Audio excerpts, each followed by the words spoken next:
Welcome to Jotkulture's Cultural Cues, where we have conversations about intellectual property, socially responsible intellectual property, intangible cultural heritage, traditional knowledge, trademarks, and other fun topics. Welcome to Jotkulture's Cultural Cues. I'm really excited this afternoon to be talking to Dr. Aman Gebru, who is a professor of law at the University of Houston Law Center. He is an expert in intellectual property and innovation and knowledge commons. Dr. Gebru holds a law degree from Haramaya University, a Master of Laws from the University of Washington, and an SJD from the University of Toronto. I'm really excited to have you here today. Welcome. He's also part of our Jotkulture community and family, and I'm really happy that you're here to share your expertise with us today. So welcome. Thank you. Thanks for having me. My pleasure. Thanks for chatting with me. And so I want to talk to you a little bit today about, you've written a couple of really interesting articles, and I think it'd be great to just to share a little bit about some of these articles that you've written, because you're tackling really great topics like around hackathons and memes and dance crazes and this whole idea of communal authorship, which is, I think, a really important concept. But before we get into the nitty-gritty of your article, which is first, I think really is dealing with copyright. I think most people are familiar with copyright, but can you just lay a bit of the groundwork for us, if you don't mind? Sure. So the article, which is forthcoming in the Richmond Law Review, is basically trying to make sense out of the newer ways of expressing ourselves. It looks like the internet has sort of opened our eyes to newer ways of communicating, and that means, where in the past you might be sitting down writing letters to people, now you're just texting and posting online and the like. So I thought about memes and dance crazes as like typical examples of that. But I think there are broader ways or broader examples other than the two, where we're expressing ourselves in ways that might resist the copyright system, that the system that we've created to say, if you created something, you deserve to have exclusive rights, and we sort of treat them as property rights and we transact over them. And so I thought there is a disconnect between the two. And so the article is exploring that disconnect. So kind of like how copyright, I make a painting, copyright's going to protect that painting, right? Mm-hmm. Somebody can't copy my exact work. Yeah. But now you're saying it's different because people are texting, or maybe they're doing things on TikTok and stuff like that, right? So copyright doesn't work as well as we thought it would, right? Because you talk a little bit about the author, right? So if I make a painting, am I the author of the painting? Is that the idea? Yes. So there are two ways of looking at that. So there's the copyright definition of authorship, and then there's the layperson's definition. And it could be misleading, right, depending on which context you're exposed to it. So authors, in the lay sense of the word, right, are usually creators of literary works. And so you sit down, you write a book, you're the author of that book. But the copyright system just broadly says anybody that is creating original expression, meaning you're not copying it from somewhere else, you're just coming up with it. You might be inspired by others, but you use those particular words or notes or any sort of expressive industry. It could be music, movies, literary works, of course, and then architecture and the like. So whatever the industry might be, if you came up with some original expression, you are an author. And therefore that has implications for the copyright system. But yeah, the newer ways of expressing ourselves sort of challenge that, in that, we're now really focused on instant sharing and sort of building on others in ways that we have not done before. So with what I heard you say too, in terms of the concept of copyright, we focus a lot on this idea of originality, right? Yeah. That it wasn't copied from somebody else. Yeah. So your article is called Communal Authorship. So can you talk a bit about, in some of the examples, right? How does that originality, that not copying thing change when we're talking about the sharing that happens online, for example? That's a good point, right? So it sort of challenges the core of the copyright system. You're right that copyright sort of pretends that the author is contributing something that no other person has created before.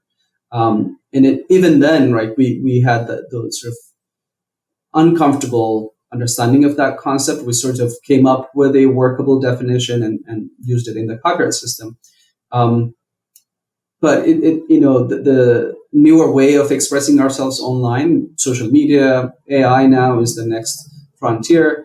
That sort of challenges that, and it sort of takes away originality or makes it the background, and sharing is sort of the priority now, right? So we might care less about who created exactly what. We might be sort of geared towards sort of who is the person that shared it, not the person that created it in a way. Okay, so the focus with the online and AI and everything else, right? So the idea is we're not paying attention as much to who created it. We're paying attention to who shared it. Like, can you give us some examples of how this all works? Yeah. So the two examples that I use in the article, the first is memes, and I think that's very relatable to a lot of people that are online, which is most of us. So memes are just a picture, usually a picture, and some text attached to it. Some of the popular memes, there might not even be a text attached to the meme. So that's a good example, right? The copyright system would have said the person who took the original photograph is the copyright owner of the work. And so any sort of, most edits might be derivative works of the original, which is to say that you are changing an original work that is protected under the copyright system. And so you have to have consent from the original photographer. Or the other option is you could say, oh, it's fair use. So I'm taking your work, and fair use is really robust in the copyright system. And so you could say, I'm doing something that the copyright system allows, so I can transform or change it to give it new meaning.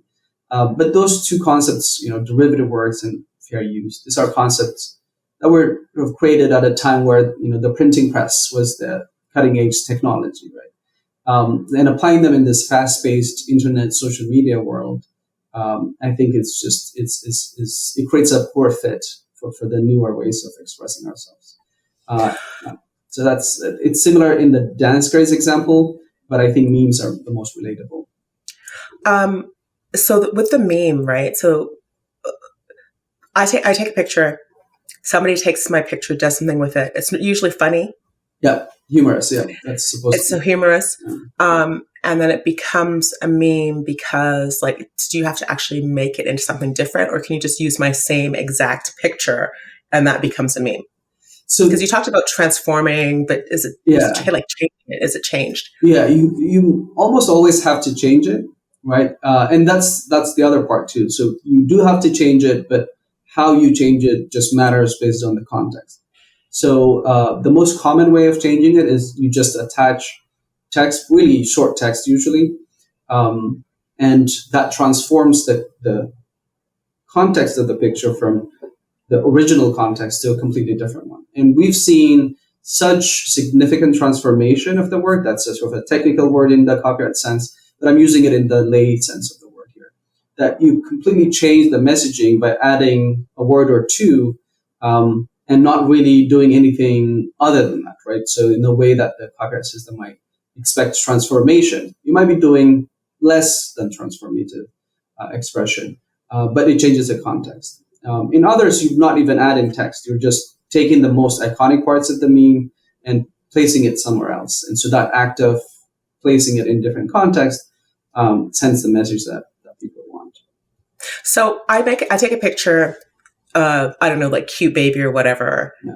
I don't know. I think I saw one that you did where it was like cute baby or something that was on fire, right? Yeah. And then you put some language that changes the meaning to make it ironic or something. Yeah. So my original picture hasn't changed, but the meaning has changed. That's correct. Right? Yeah, that's correct. So it's, to give a quick popular example, Disaster Girl is a good example. So this is a picture. Disaster Girl. Yeah. Okay. and memes are sort of labeled that way, especially the most successful ones. It's just the X meme. So the Disaster Girl meme, the Success Kit, these are the two of the popular examples. So it's a picture of a young girl sort of smiling, and in the background is a burning house, right?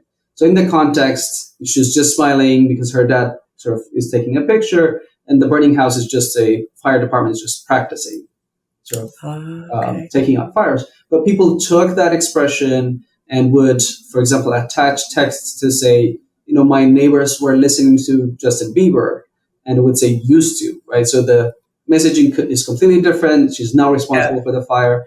Some people just take her face. Once the meme is famous, we just take her face and attach it to different pictures of disasters, like the Titanic. And that, once you know the meme, all you need to see is that picture. So it is completely transforming the message here. Except the common theme is it's a disaster, right? And then that's why we call her the disaster girl. And the meme has a lot of value now. Actually, the subject of the photo, she's in college now, and she was able to sell the NFT of the meme for $500,000. Wait, the girl who was in the photo? Yes, yeah. She sold the NFT of the meme. Yeah. And so it's... So, that's so interesting. I want to delve into that more, but if she sold the NFT, so she didn't take the picture, she's relying on her right of publicity. I don't even want to go as... a lot of questions arise, right? So it's sort of, we have laws that have been in the books for centuries even. And we have this disruptive technology that is sort of becoming dominant, right? A lot of people are interacting with social media, AI, NFTs. I don't think most of us understand how those work. And so to say that, a subject of a photograph owns something, this new concept we call the meme, and then he's selling this meme, sort of even, getting at the question of what is valuable in a meme? Is it the original photo? Probably not, right? So it's the fame, the viral nature of this photograph that is created communally, right? We made the meme famous by sharing, right? Each person that is sharing the meme and adding new context is the author in a way, right? Is making the meme as valuable as it is. And so for one person to, have exclusive rights over it or to benefit from it is sort of, it brings up important questions. That's really interesting because she didn't actually create the meme. Yeah. She technically is not even the author that you're talking about. That's why I guess why you said to the subject, right? She was in the photo. She didn't create the meme. So that raises interesting questions about that in terms of why we should be thinking about communal authorship and, who benefits from whatever's created. Let me ask you, because you mentioned dance crazes, right? So I could see how the meme thing works. What about the dance craze? I remember people doing the Fortnite dance and stuff like that. Is that what you mean with dance crazes, or is the TikTok dance crazes, or what is it that? Yeah, so those are exactly the examples, and it's interesting that you called it the Fortnite dance, right? So there are actually cases, litigation happening between creators and Fortnite because Fortnite used popular dance moves without any sort of license at the start of this sort of issue. But it's basically that. It's short dance moves that are actually designed to be shared, to be copied by others. But it are sort of, amateurs usually, some are professional choreographers creating dance moves and posting them on social media. TikTok is the best forum for that sort of stuff. Somebody said, dance is the language on TikTok, and so that forum was meant for that sort of expression to be shared. Didn't it used to be Dance Bites before it became TikTok? I think it was. That's interesting. Yeah, I didn't know that. So I think so. Yeah. Yeah, I guess that it makes sense why dance is the language of TikTok. You can share. I don't dance on there. I don't dance. You dance on TikTok? I don't dance on there. No, I look at the videos and I'm amazed at how expressive some people are, how talented they are. Yeah. But it's such an interesting phenomena that, again, in the past we used to be about, I've created this thing and I need to be credited. We still see that, by the way, in the TikTok space, but that's not really the priority number one. It's more about this way of being communal with each other, right? We want to be on TikTok and we want to sort of be communal in that way, right? Know that other people are doing the things that we're doing and we're part of a common cultural trend. Right? That's an important part, both in the meme and in the dance Craze example, is you use memes because you know others are also using them and you know that they're getting the message. It's sort of a common language.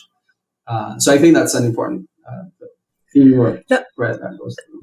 That is a really interesting and important point, right? That the way technology has shifted, that there is this goal of being communal, right? And so that makes a lot of sense to me.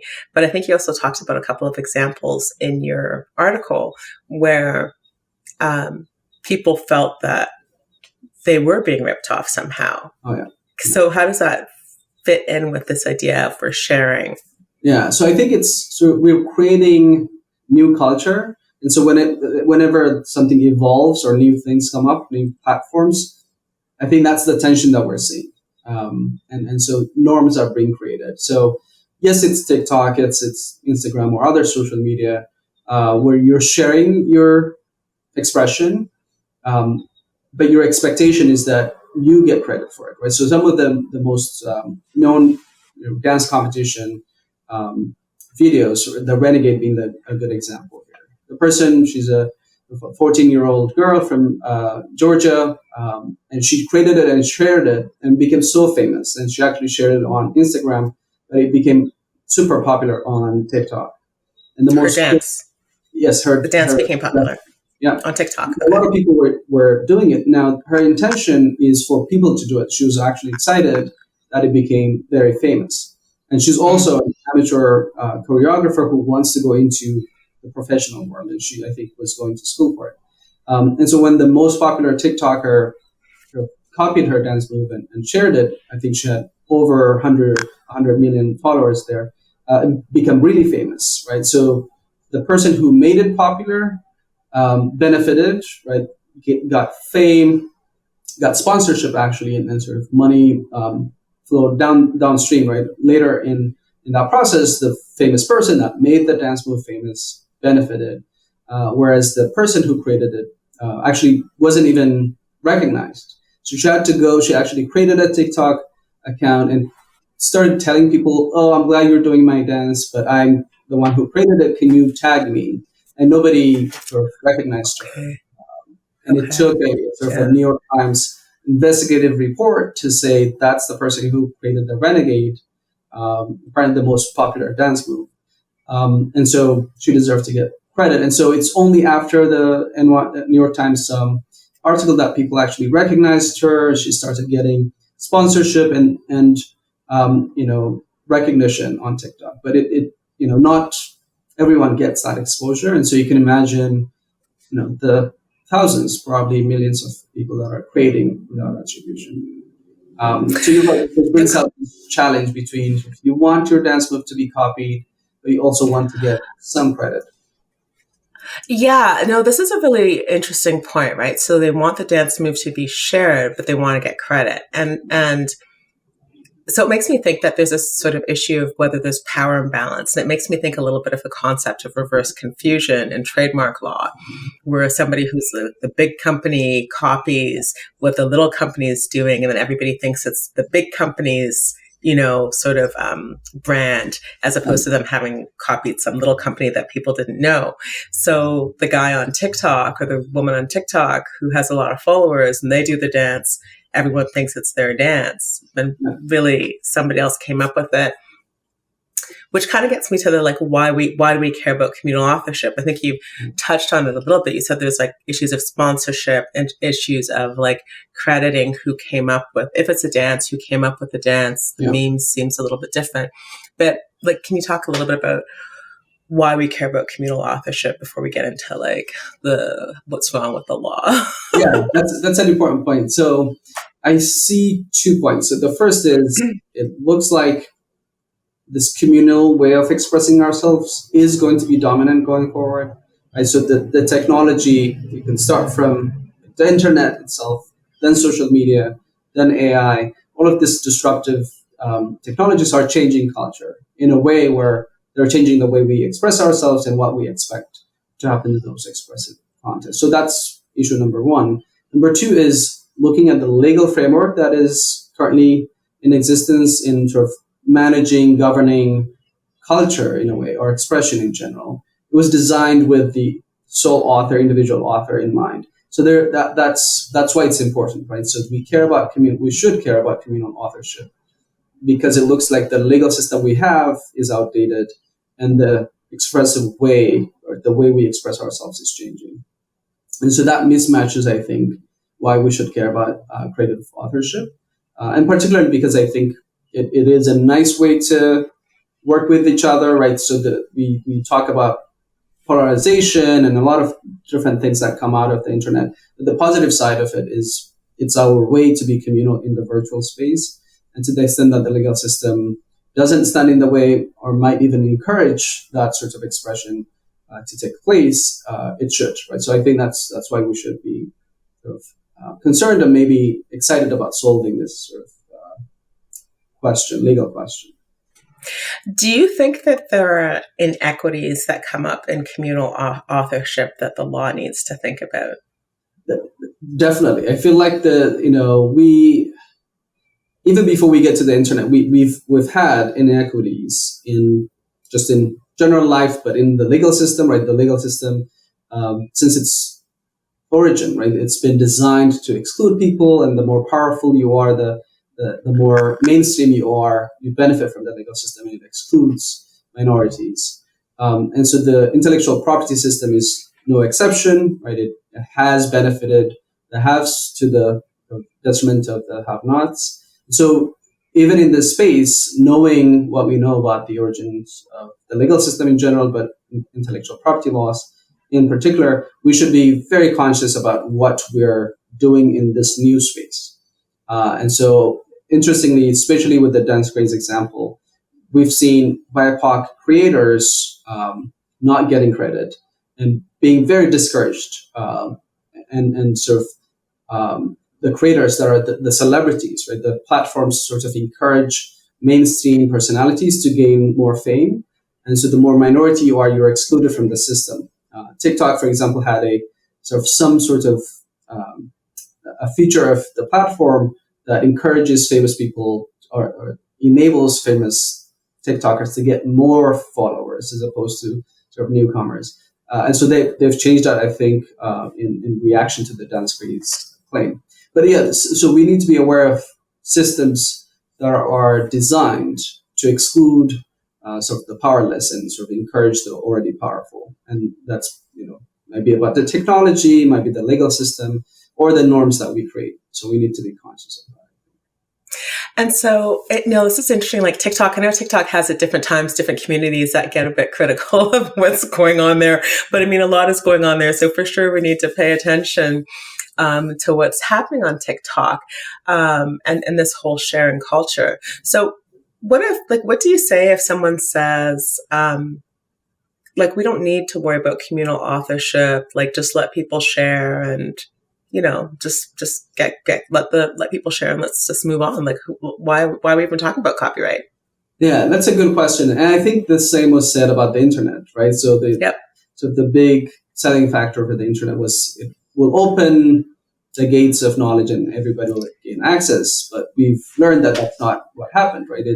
If you are more resourceful, you get to have more power added to you. Whereas if you don't have access to the internet or not as good quality, for example, you're not really getting access. And knowledge still gets sort of put behind paywalls or other sorts of access issues come up. And so just because the legal system is not getting in the way doesn't mean that other things won't. And so even in the norm space, we've seen scholarship on sort of how communities set rules. But even in the communal way of setting rules in the knowledge commons and other examples, we've seen exclusionary effects of norms. And so I think we need to be conscious of that and sort of make sure that it's a welcoming space, it's a tolerant space. What does that mean? Tolerance is so critical, but what does that mean when you talk about exclusionary effects of norms? Can you break that down for me a little bit? Sure. So there are examples of research projects that have looked at different creative communities, for example. And even if copyright law or other types of intellectual property laws are not coming in, within those communities we have gatekeepers, right? People that are incumbents, right? That have reputation, money, sort of positions of power.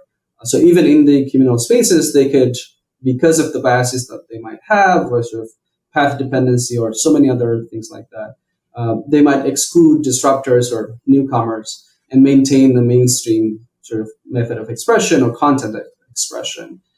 So even if the legal system is not intervening, we might still have that happening in the norm space. Okay, so like it's going to be the norms and not the laws that will control people's behaviors in a particular community, right? Like say it's a community of singers or whatever it is, right? So what, like you said, the copyright in your article, you're talking about how copyright's not clear because it's focused on the individual, but we have these people creating on TikTok and Instagram and sharing all over the place, Facebook all over the place. Do you have like thoughts in terms of like practical solutions available for TikTokers or Instagram creators, just in terms of thinking about how they, if they wanted to protect their creation or make sure they had attribution, even if they wanted it shared, or is it just not really, there's no clear answer right now? So, I mean, it's an important point to solve in this sort of equation. So a good example in terms of solution, let's start with the example, and I think we can extrapolate from that.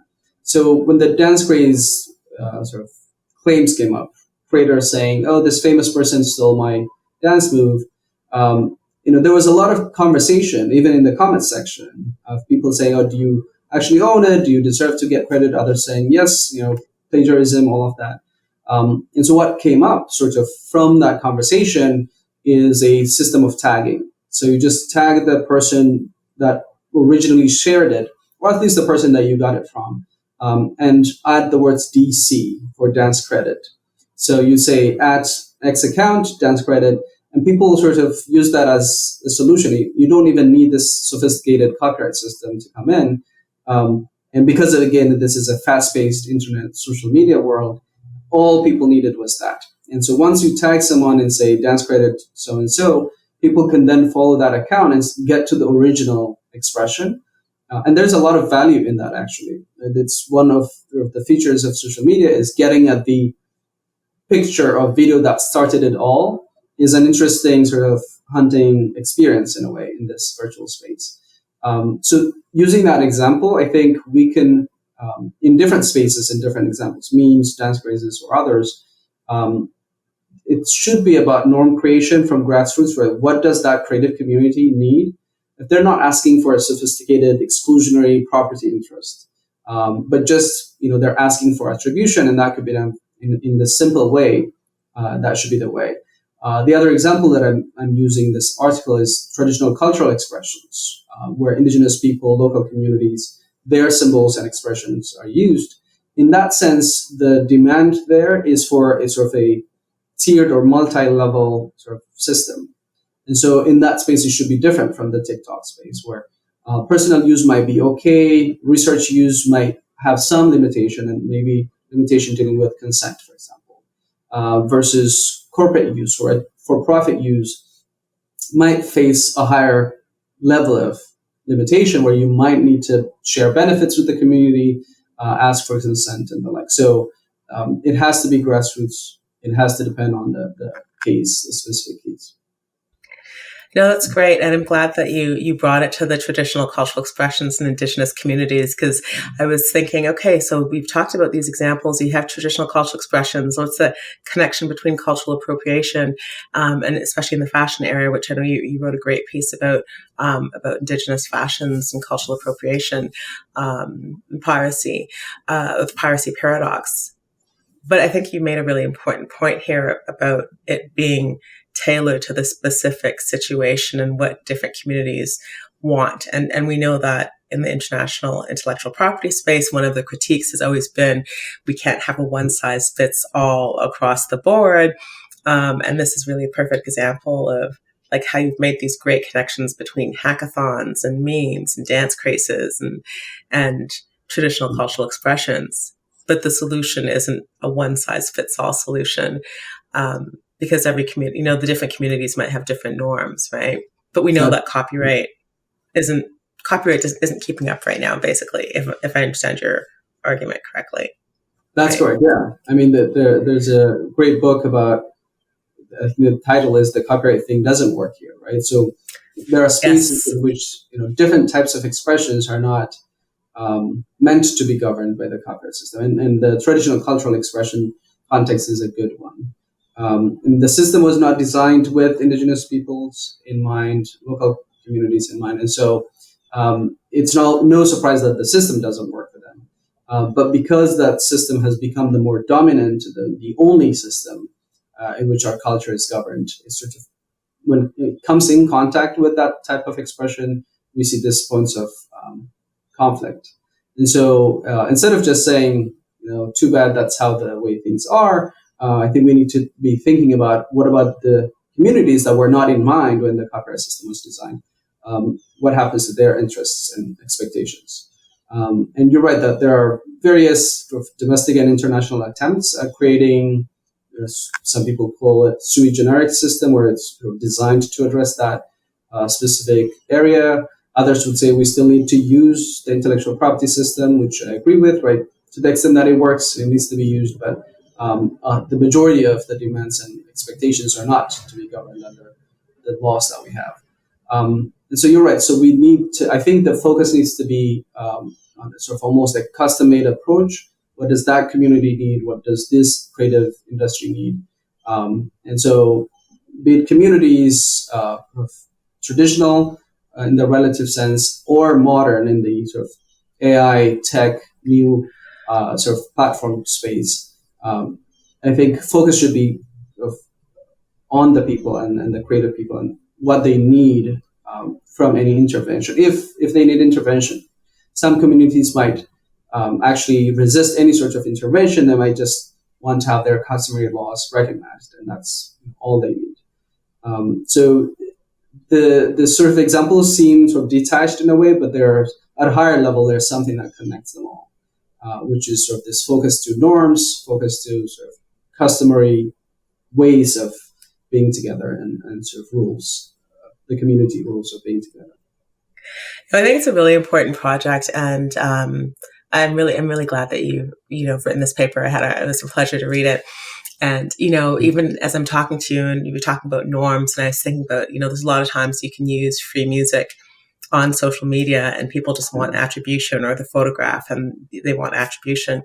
But even when you think about the community, because you're talking about the online space and the internet, it could be from Nigeria to Ohio, right? Like we're really talking sort of across borders, across the globe. And so it's really interesting to think about what the community means, right? And how it might be shifting at all times. And, I know we've been chatting for almost half an hour now. I just want to ask you if you want to share with us anything about any projects that you're going to be working on, or I don't want to put you on the spot, but I am curious if you have thoughts about AI, because you talked a little bit about the communal creators and also this role of artificial intelligence. I don't know if you're planning to write on that at all or not, but I think it's an interesting question, so I'll just leave the last words to you.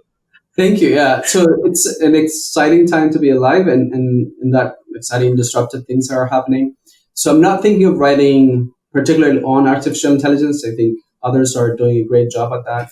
But I do want to connect it with my research. And so the next projects that I'm thinking of will touch on AI, but there will be an expansion of this project, for example, also bringing in earlier research projects. So I want to look into, for example, frameworks for cultural appropriation in the commercial space and how that interacts with traditional knowledge, for example, or trademark law, but in the traditional cultural expression sense. And to the extent that newer ways of expressing ourselves, for example, Midjourney, which is one platform, but other examples of generative AI where we take cultural symbols and expression from so many other corners of the world and we claim to create something new. I think that to the extent that touches on communal authorship, I do want to expand in that area and see if I can contribute something there. Awesome. It'll be an excellent contribution, I'm sure. And we'll make sure that we include all of your social media links on the in the in the box, so that people can see where they can find you if they want to continue the conversation or get in touch with you for questions or consultancies or anything of the sort.